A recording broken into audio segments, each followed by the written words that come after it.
नमस्कार, मैं दुष्टुर उपाध्याय। पश्चिम बंगाल से बांग्लादेशी घुसपैठियों की जो तस्वीरें सामने आ रही हैं, वो ये बताने के लिए काफी हैं कि बंगाल जल्द ही घुसपैठियों से मुक्त होने वाला है।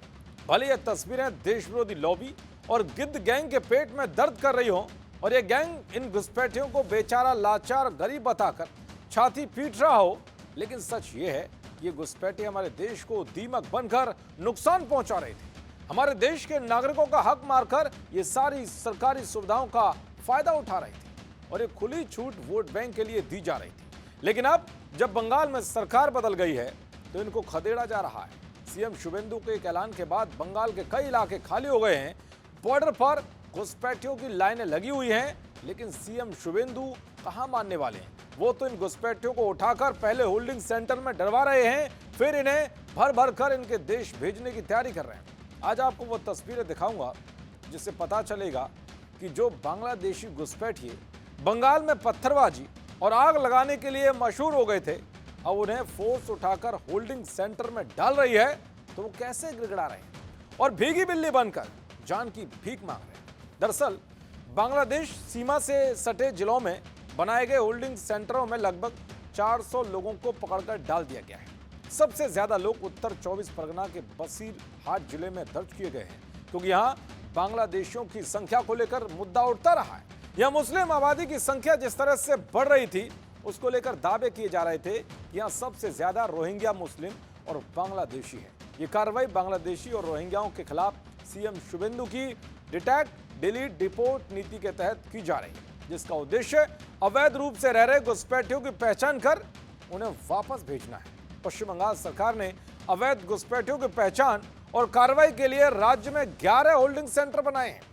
सेंटर में सीसीटीवी कैमरे लगाए गए हैं और पुलिस के साथ सिविल डिफेंस और अन्य कर्मचारी 24 घंटे निगरानी कर रहे हैं। अब आपको दिखाता हूं कि कैसे होल्डिंग सेंटर में ये घुसपैठिए फड़फड़ा रहे हैं। ये वही घुसपैठिए हैं जिन्होंने ममता राज में वोटर आईडी कार्ड से लेकर आधार कार्ड और पैन कार्ड समेत कई दस्तावेज बनवा लिए थे।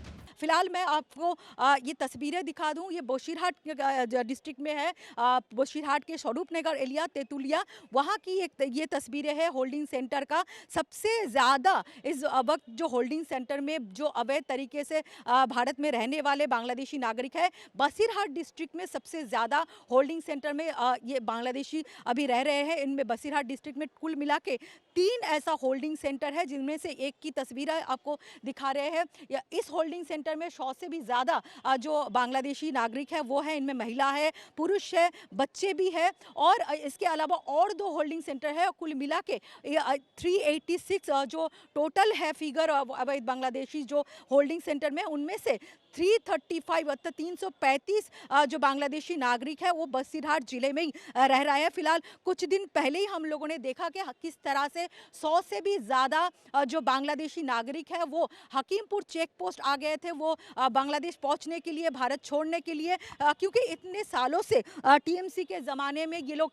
यहाँ पे अवैध तरीके से रह रहे थे। टीएमसी के जो लीडर्स है उनके हेल्प लेके किस तरह से भारतीय Aadhaar card, voter card, ration card बनाए थे, जो स्कीम है उनकी सुविधा ले रहे थे। तो देखा आपने घुसपैठियों का सीएम शुभेंदु कैसे इलाज कर रहे हैं। पहले इन्हें पकड़ा जा रहा है और इनसे पूछताछ भी की जा रही है कि ये किन किन गतिविधियों में शामिल रहे, क्योंकि ये देश की सुरक्षा के लिए भी एक बड़ा खतरा बने हुए थे। आए दिन ये देश के साथ गद्दारी करने वाली गतिविधियों में शामिल पाए जाते रहे, लेकिन अब इनकी धरपकड़ की जा रही है। तो सच भी उगल रहे हैं कि कैसे आए थे और इनकी मदद किसने की, जिसमें ज्यादा घुसपैठिए बता रहे हैं कि इनकी मदद टीएमसी ने की थी, जिससे ममता बनर्जी पूरी फंसती हुई दिखाई दे रही है। देखते रहिए जी न्यूज़। नमस्कार।